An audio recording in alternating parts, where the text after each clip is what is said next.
good afternoon, and good evening everyone. Welcome back to my channel. Welcome back to Printito. Ito yung bago ng segment, yung Printito.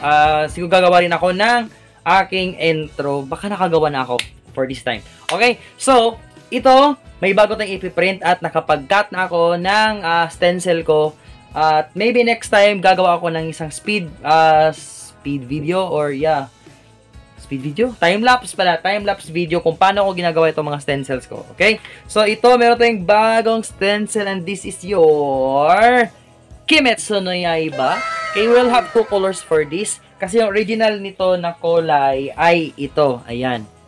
Blue siya yung background and then meron siyang red na parang character dito. Okay? So, two pattern ang gagawin natin. So, ito na yung mga multicolored na style natin. So, ito yung una, which is ito yon. Tatanggalin ko na, okay, para makita nyo kung ano yung totoong pattern niya.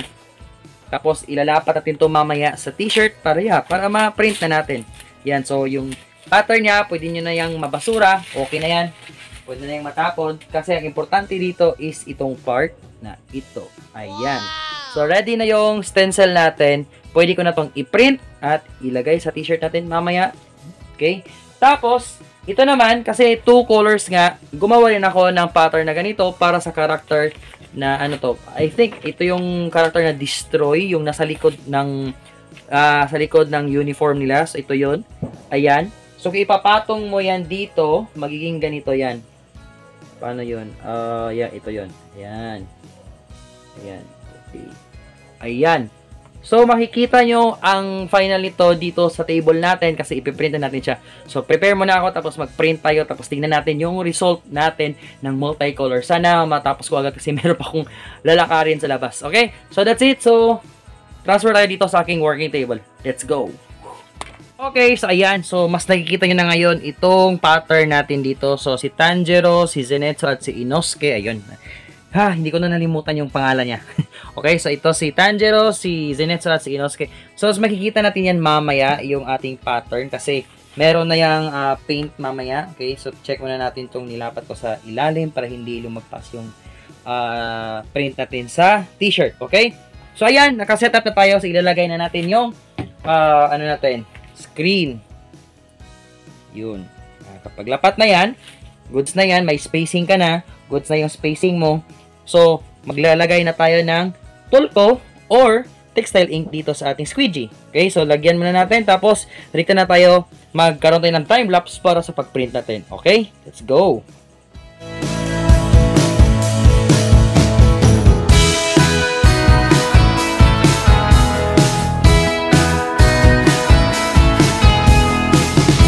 Okay, so dito na. Tapos na natin yung first pattern natin. At paint reveal na tayo or print reveal pala. Okay. So, ayan. So, reveal na natin. Let's go. Ayun, oh. Goods. Goods na goods yung ating pattern na nagawa. Okay. So, kaya medyo dito ako na side kasi ang mangyayari dito, andito na side, meron pa yung pula. So, ang gagawin natin is atin itong ida-dry gamit yung blower natin dito. Napaganda na pagkagawa. Parang na-amaze din ako sa sarili ko. Okay. So, ayan. So, meron na tayong pattern ngayon. So, ito. Again, ida-dry natin to sa pamamagitan ng blower natin. So, blower muna natin, set up natin, tapos balikan natin yan mamaya kapag okay na siya.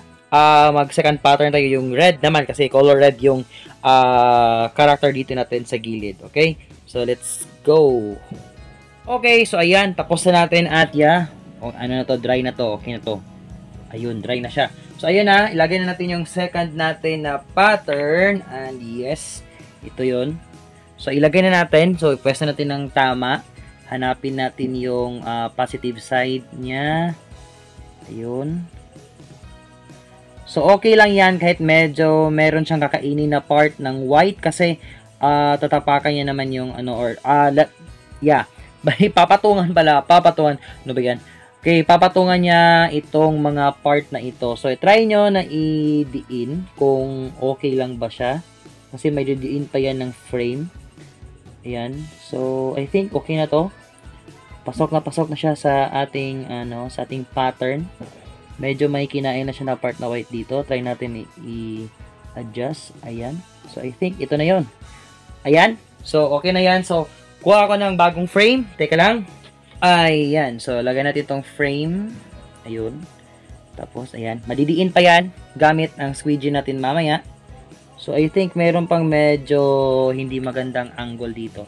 So, try natin i-adjust. Yun. Okay.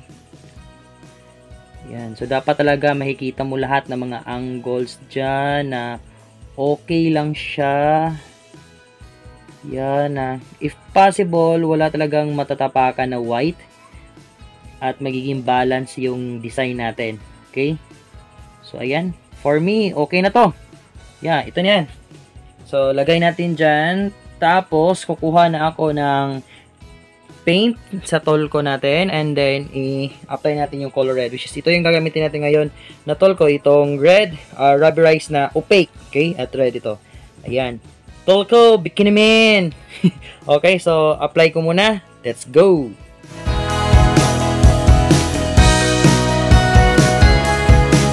Okay, so ayan, so na-print na natin and yeah, paint reveal na tayo, pattern reveal, let's go.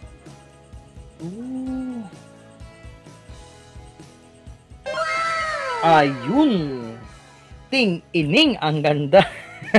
Okay, so ayan, ito na yung multicolored natin na pag-print natin, gamit labang ang stencil, patterns, hindi ito yung kumamit ng chemical para sa pattern natin, talagang mano-mano na pagkat lamang sa ating sliding folders na parang acetate na din.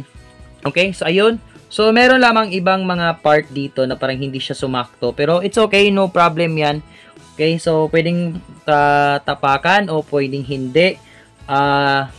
As long as naging compatible yung pattern natin dito, no problem yan. And then, yung mga black part na yan is parang lang din siyang parang outline lang din ng character natin dito, which is napakaganda na kuha natin. So ito yon ang ating Kimetsu no Yaiba o Demon Slayer na pattern with Tanjiro, Zenitsu, and Inosuke. Ayun, hindi ko na nakalimutan yung name niya. Okay, so ibo-blower ko na lang yan and then that's it. And yeah, this is our final product. So, tingnan natin.